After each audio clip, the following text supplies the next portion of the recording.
All right, what's up? Welcome back. Thanks for tuning in to Look Mum, I'm Hustling episode 27, the number one couples podcast in Australia. I looked up the stats this morning and we were ranked number one in that category. Actually? Yep. I thought you were joking before. No, of course not. That's actually pretty amazing. Number one couples podcast in Australia. Yep. Can we put that as like a review sort of thing? So, you have your thumbnail and then podcasts, corporation, whatever, number one podcast. Yeah, just like 5-star from some unknown entity. Yeah, it's just from our third account, right? Saying, this is the best couples podcast, 5 stars. Episode 27, we're back. We are back for another one. Yep, hopefully we don't meet the fate of the infamous 27 Club. Oof, I hope not. I mean... Who's in that club? So you got Jimi Hendrix, Amy Winehouse, Van Morrison. Don't know. From The Doors. Yeah. Yeah. Who else? Kurt Cobain, I think. Jeff Buckley. Don't know. You're going with ones that I don't know. Yeah, no, they are part of the 27 Club. Yeah. Crazy. Why is that? Just coincidence, right? Well, coincidence, yes, or there's always that big theory of, it goes back to the old school like blues days on the crosswords. You make like a deal with the devil or something to be like famous or be like a musician and everything, and then that's when your contract ends as like age 27. So all these amazing artists, they burn so bright for a short time and then they're snuffed out.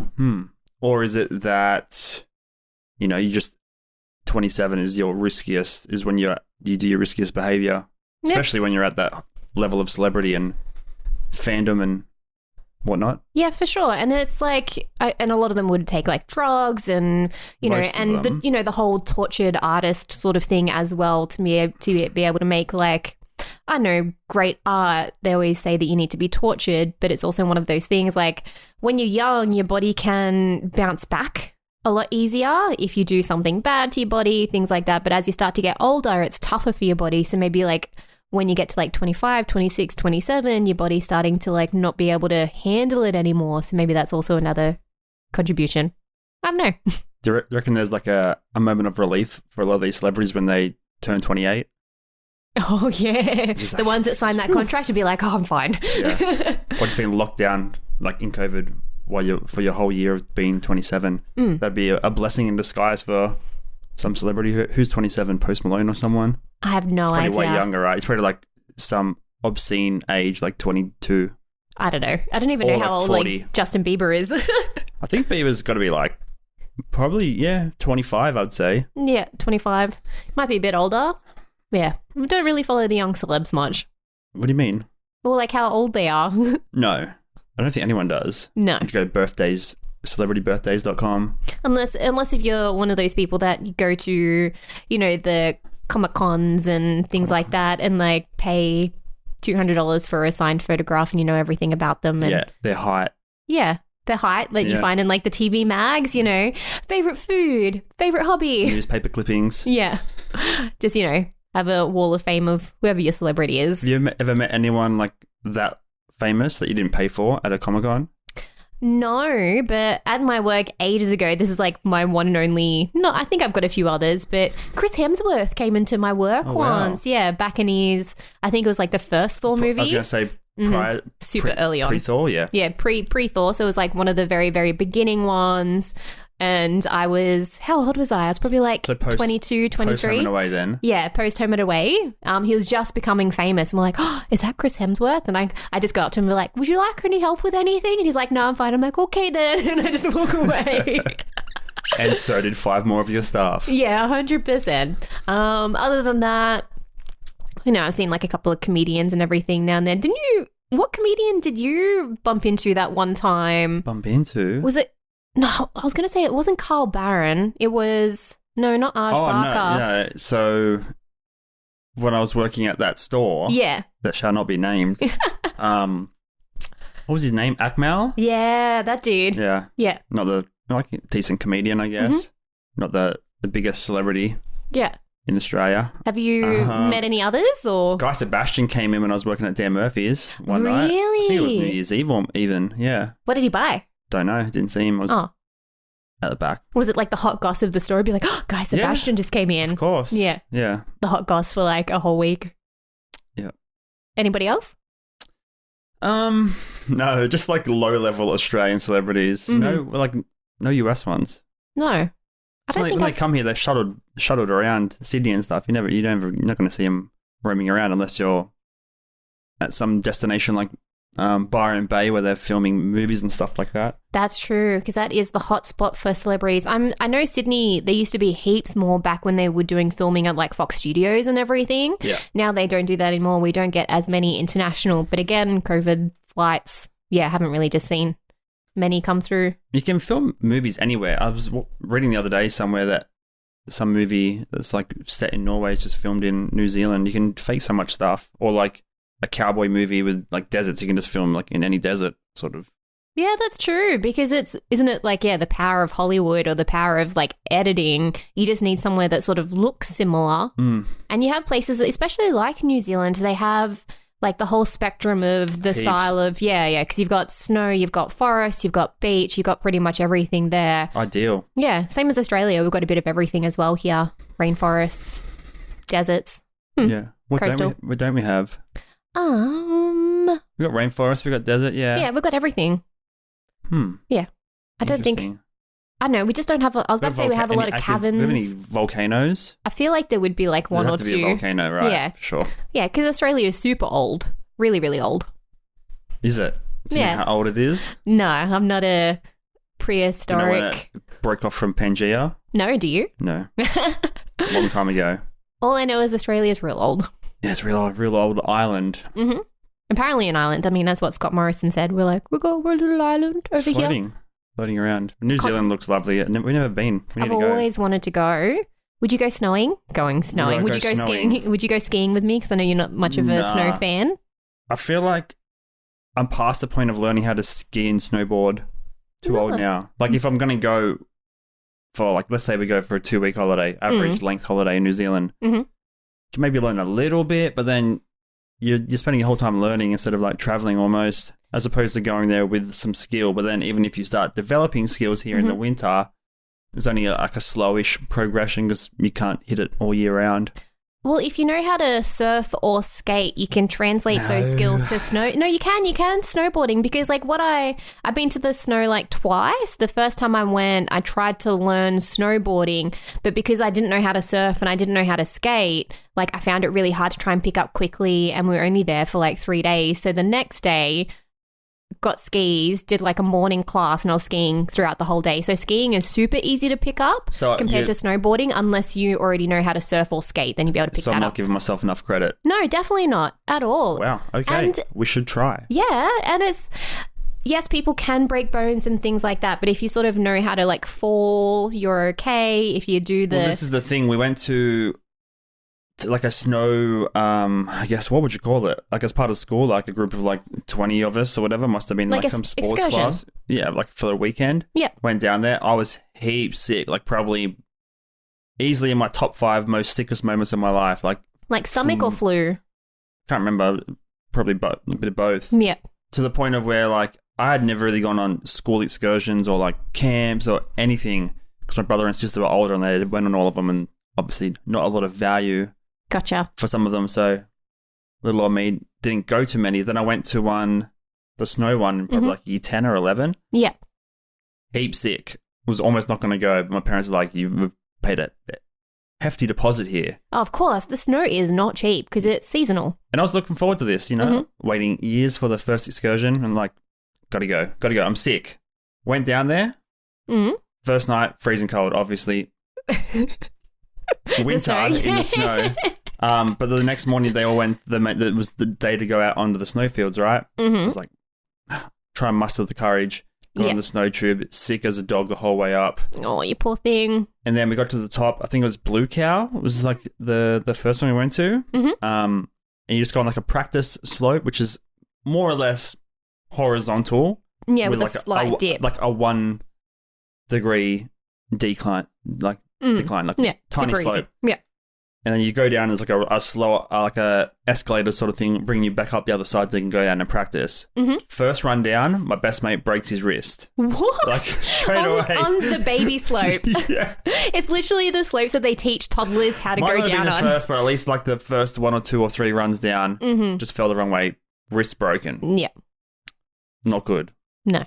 Went to obviously there's just medics there because like I imagine there's hundreds. Oh yeah, they have the first aid officers. Yeah, 100%. And then basically got the tube back down with him because I was like, nah, this is like, you broke your wrist. Like I'm way too sick to be up here. So you use that opportunity to be like, I'm getting out of here, man. Well, we stopped. There's like a famous like donut place there on the way up. So stop and get donuts on the way back. That's my fondest memory from that weekend. But we went all the way back and then he was just sitting there with a bung wrist for like 2 more days and I was just sick as a dog sitting in front of the big fireplace at the place we were staying at. Cute. And everyone else at school got to go in and party and go to the snowfields and we were just bunk it up together. Was your friend like super upset? Was he excited to go to the snow? Yeah, so he was like bummed out that he couldn't do anything? Yeah. Far out. That's awful. So haven't really attempted since. So I was like 16? Yeah. Like I think you would be fine because like I said, skiing is super easy to pick up and then snowboarding. I wouldn't want to ski. No. But snowboarding is cooler. It's definitely cooler. Yeah. And looks terrifying though. It can be, but depending on like when the snow falls, like it can be either a soft fall or a harder fall depending. But I love seeing it when people go down the hills on a snowboard and they go trip, but they just do a full circle and end up back on their board again. Yeah. Yeah, that happens. Oh, well, I'm not going to sit here and dwell on snowboarding memories or like thinking about next year because it is like basically summer in 5-6 days. Yeah. So I'm not going to get that opportunity for a while. No, maybe you did next year. Get a skateboard for your birthday. Happy birthday for last week, by the way. Thank you. Yes, I've been low-key wanting a skateboard for like... Probably it's been on my bucket list to learn how to skate. And that actually reminds me. So when we went to that snow for the first time, I borrowed my brother's skateboard for like a week just to see if I could, because I wanted to snowboard instead because it's cooler than skiing. But after a week of trying to like balance on and stuff, and then I tried to snowboard and just didn't work out. So I got a new skateboard. It's very cute. Thank you. With like really nice pastel colors and stuff on it. Cool. But also... Safety first. I know. I got wrist straps, knee pads, elbow pads as well. You're a stack hat as well. A stack hat? Yeah. What's a stack hat? It's like a helmet, but it's sort of from like the 80s and 90s that covers like the side of your head as well. It's almost like a hockey helmet almost. Gotcha. Yeah, so it just covers the sides. Bright pink. Yeah. Also, I don't like scrape my face or anything if I'm falling. Hopefully not. Yeah. I don't think you'll be skating that hard. You're going to scrape your face, but I think... For you and your little old bung knees, the knee straps for sure. Well, I'm going to be super nerdy and learn how to like fall on grass first just to make sure I know how to fall because I am 33 and as you get older, you can hurt yourself so much easier. We were like listening to a podcast yesterday. They said the statistics of like older people dying is like 80% from falls, right? I don't know if it's 80%, but it was very high. Surprising statistic. Yeah, it was really like ridiculously high. Yeah, so... Don't want to be one of those statistics. Don't be fallen. No. Well, I've got you to teach. Fall in love, maybe. I'm already in love with you. Or the listeners. Yeah, that's true. You can fall in love with us. That's fine. Just don't fall downstairs. No, that would be a disaster. And then you'd have to look after me for the rest of your life. It's an interesting concept. Looking after me. But if you're not subscribed to our main It's Drew and Sarah vlog channel, Sarah will be doing a skateboarding beginner series. Well, not a series, but at least one video. We're just going to learn how to skate. Potentially Ollie. I feel like I can teach her, but not in one day. No, I think I'm going to like 100% give it a red hot go. Yeah. I've only sort of been skating a little bit in the garage, like literally going like 2 meters. I haven't been doing too much because I want to be actually like capture on film, and I actually want to do like capture the progress as well because it's been on my bucket list for ages. I know it sounds a bit dumb, but like learning how to skate has just been on my bucket list for ages. So I would love to track my progress and see how I go and eventually get that Ollie and go to a skate park and see how I go. Well, you're you want to learn how to do a trick. You said, can you teach me how to do a trick? I'm like, Ollie. And then you're like, you had no idea like that. That's pretty much the only trick you need. Yeah. Not the only trick you need, but that's like the first trick you need to learn. There's no other move really other than just getting on and off the board. I'll need to learn how to get up on a curb as well. Saw that. What do you mean? Ollie up a curb? Oh, do you Ollie up a curb? I thought you just like lift the board up onto a curb. No, you just Ollie up. You ride. momentum of the wheels. You ride and then you ollie. Yeah, because I was watching some it's video. It's like a bike, but a bike you can just lift the front wheel. Yeah, you can, yeah. You can do that, but the thing about the trucks, like there's a gap of like a couple of inches from the board where the truck is to the wheels. It's just going to get caught in the gutter, That's very, very true. Ideally, like a kickflip up would be pretty cool, but... Yeah. No, because I've seen some videos and stuff, and it was like the momentum of just like the board coming up off the ground. I'm going to have a tough time. No, you'll be all right. Just practice around here. Yeah, well. Right. I wouldn't worry about the helmet, but the knee straps and... What are they called? Knee straps? Pads? Knee pads, elbow pads, wrist straps or wrist pads as well. Yeah. Just to, cushion my fall. I know. It's been on my bucket list for ages. I'm very excited. What else is on your bucket list? I would love to go rock climbing. I have very poor upper body strength. Like indoor or like with a rope outside? A rope outside would be cool. A little bit more dangerous, or abseiling. Something extreme. In reverse. Yeah. Abseiling was a big thing we used to do on holidays, family camps. I think we mentioned the family camps on an earlier episode of the pod. Abseiling. Is it that useful? Unless you're like rescuing someone from the bottom of a cliff? No, I don't. I feel like climbing is more useful. In saying that, if you're running from like wolves.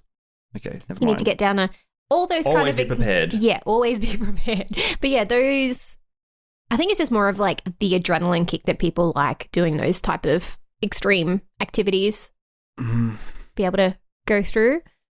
Just trying to think what else is... Besides just wanting to travel overseas in certain places, like that's definitely on the bucket list. But just like personal things. I've always wanted to learn another language. Been quite lazy with that in the past. I think I've tried to learn Spanish a little bit. We tried to learn Vietnamese a bit as well before we went overseas. But yeah, do you have anything on your bucket list? No, not really. No? Like, I get the idea. It's one of those things where it's like, it's kind of daunting to like write it out almost. Because you're like, oh, is this like a cool, big enough event that I want to chase? Or is it something bigger I can do? Am I selling myself too short? So I don't know. I get the idea, but I feel like you just write a list and you can just write a list forever. You could. Well, that's the whole idea of a bucket list anyway. It doesn't have to be all like huge life-changing events. It could just be these little things that you've just it's just stuff that you've always wanted to do, and people use the bucket list to actually make sure they do it. So, there's... I feel like they should be hard to achieve things though. Like they shouldn't be walk in the park, cakewalk type things. They should be like pretty hard to accomplish. Like climbing Mount Kilimanjaro. Not standing up on a surfboard. Like I guess, like depending on your past, if you've had, I don't know. You could do the classic, like the Mount Everest and, Mount Everest? Yeah, swimming the English Channel. What do you think the top maybe like 5 globally accepted things as like major bucket list things? Would they just be like going to visit is it 7 or 8 or 9 world wonders? Yeah, they would. I think there's an unofficial 8 one. I'm pretty sure. Yeah, Pluto. Yeah, Pluto. But yeah, it would definitely be those classic ones. So Mount Everest would be one. Yeah. Machu Picchu. Like Grand Canyon or something. Yeah, Machu Picchu in South America. Machu Picchu. Yeah, that was the Minoans, maybe. It's been a long time since I've done ancient history. Kind of depends on the age bracket, I guess. Yeah, Great Barrier Reef. Like snorkeling in the Great Barrier Reef. I mean, if there's any reef left. I mean, these will all just be metaverse experiences in 10 years. It would be all... Like we're already using the Nordic track to hike Monkey Mountain and places like that in Vietnam. I'm in Bucharest at the moment on my machine. Like that's actually a very fair point. Like people would used to exercise, go in the gym, things like that. But with this iFit app, we get to experience another world while sweating. Being in your home in a tiny space, right? Mm-hmm. It's interesting. Well, and remember like when you used to go to places like the Fox Studios or when you go to the shopping centers, they'd have like these big egg-shaped machines and it'd be like a virtual reality, like on a roller coaster or like a helicopter ride or something like that compared to how it is now. Like it's so crazy because like you see those booth ones and the special effects in them are so bad. Yeah, we can have access to the entire world in a digital form. Yeah. Nonetheless. But in crammed into a tiny space. So, like, does that mean the population can grow heaps more because we can start experiencing more things, but in a smaller space? Square meterage. Yeah. So like the Ready Player One style. So you have like your headset, you've got everything there like in your home, and you just go experience everything just like by sitting down, not moving. Yeah. So basically we can just stack more people into more houses because we need as much space as we have now. Like, we're in a pretty big house. We don't use all of it. Mm-hmm. But like, how important is space to people these days? That's what sort of why the metaverse is going to become more and more important. Digital space, you can accumulate more of it, and then there's going to be obviously value attached to it. Yeah, and there's always two sides to that coin as well, because you do have people that don't care about space. You got people that live like physical space, like live in tiny homes. Hoarders, yeah. I mentioned a previous episode. We got a lot of podcast previous episode throwback, so go back through the catalogue. But yeah, hoarders, sort of what do they value more, their space or the things? The things they're collecting. Yeah, because they don't value, they're just they're not creating a nice living space, which is a whole mental component involved in that as 100%. Well. But yeah, digital space. Yeah, it's already starting to get a lot bigger, but I see that people are valuing that digital aspect so much more now than the physical, because people, you know, even something as simple as us, like, we're quite minimalist, like, we don't care about the physical space around us too much until it gets messy, and then we're like, we need to clean this up. But I definitely see the digital space and even like digital real estate booming. Imagine just buying up property in the metaverse. Yeah, we could have. We were just too late. Not too late. I mean, it's still very, very early, I'd imagine, but just don't have enough money. But the metaverse will be forever expanding, right? Yeah. Yeah. It's like actual universe. Yeah. Interesting. Because they'll just be creating more space for people to spend more money, right? Like that's the whole thing. Yeah. Because it's coding, right? What do you mean it's coding? Like the metaverse, it's all based on formulas and... It's like money. They can just print money. Like right now, this amount of money exists, and then the government or the department called that prints the money in America, whatever it is. Oh, now we're going to print X amount more today. They can just create more digital land and then keep moving it on. So are they like supply and mining? Demand yeah. Yeah, so they're mining or cultivating like crypto land. To a degree, but like a lot of different tokenomics that are involved also involve like burning. I'm not sure, like in regards to specific metaverses, there's a bunch of different ones. I don't know on that in depth, but like a lot of mechanics involve burning. So you can burn assets to basically decrease the supply, so the demand and price goes up. But that's a whole other conversation. It's just about how much people value physical space versus digital space going into the future, because like real estate now in Australia is crazy. It is. They are like forever building more apartment buildings to cram more people in. I mean, that was one of the main reasons why we moved from like our previous place, is because it was in a very like tall apartment complex. So I mean, there was like A through to F, wasn't there? And they were like, you know, we're like apartment 4501, so 4,000. Yeah.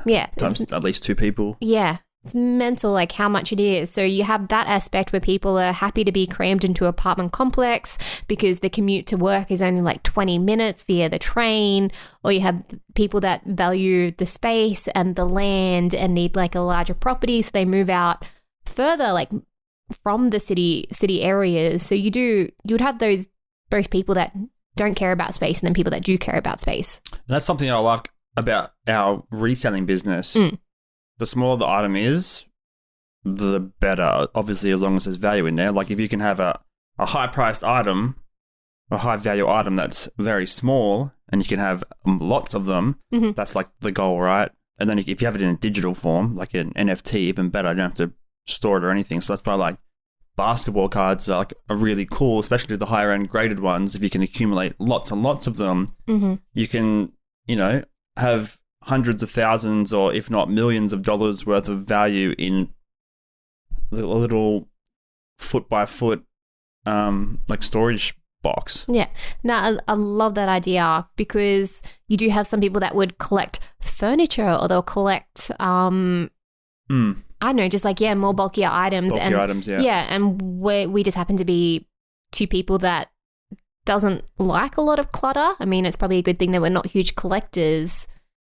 But yeah, it's definitely a lot like with those digital assets, they don't take up space, which is nice. They do take their toll in terms of environmental costs and computer energy and stuff like that. But yeah, obviously a lot riskier and stuff as opposed to a Michael Jordan card. But it's just an interesting conversation. Yeah. Prioritizing space and how much we value space, really. Yeah. Especially now that everyone's sort of coming back out of lockdown. Like, how long is this 1-2 meter rule going to be implemented for? Can we all start like hugging again? Is that common practice now? I don't think not just yet. No hugging just yet. I think when the masks are gone, people can hug. But you do have, when I was looking into, because like we're just talking about space the other day, and I was just thinking about other cultures and how they approach space. You do have some cultures where like speaking like closer to each other, like the close talking people, that's actually like a cultural thing. They'll do that. It's the worst. Yeah. I think they reference like, you know, that Seinfeld episode where they have like the close talker and they're just like trying to like keep stepping back and stepping back more. And then Kramer comes through and he like trips over the couch. Yeah. So it's just interesting how these different cultures would approach space as well, because you even have that aspect of like public space and how different societies would have, you know, public parks, you know, they'd have these public areas for people to sort of talk and socialize because, you know, it goes back through history where these like public places are good for, you know, creativity, political discussions, all that kind of thing. So you have not only like your personal space, but you've also got the physical space, like the public space around you as well. Yeah. Like it's all going to be digital though. Yeah. It's all going to be, could you imagine if you have like a digital like bubble around you? Digital men shed. Yeah. Digital men shed. Yeah, learn about cabinetry via the metaverse. Yeah. Woodworking, maybe make a birdhouse or something like that. Yeah. All right, I think we'll wrap it up there. Thank you guys so much for listening to this new episode of us here, Itchroom and Sarah, providing the Look My Mum Hustling podcast. Don't forget to like and subscribe over on the YouTube, but also don't forget to leave us a review over on Apple Podcasts. It means a whole bunch. It helps us out a whole bunch, so we really appreciate that. But yeah, thank you so much for listening and tuning in, and we'll see you next time. See you next week, guys. Bye. Bye.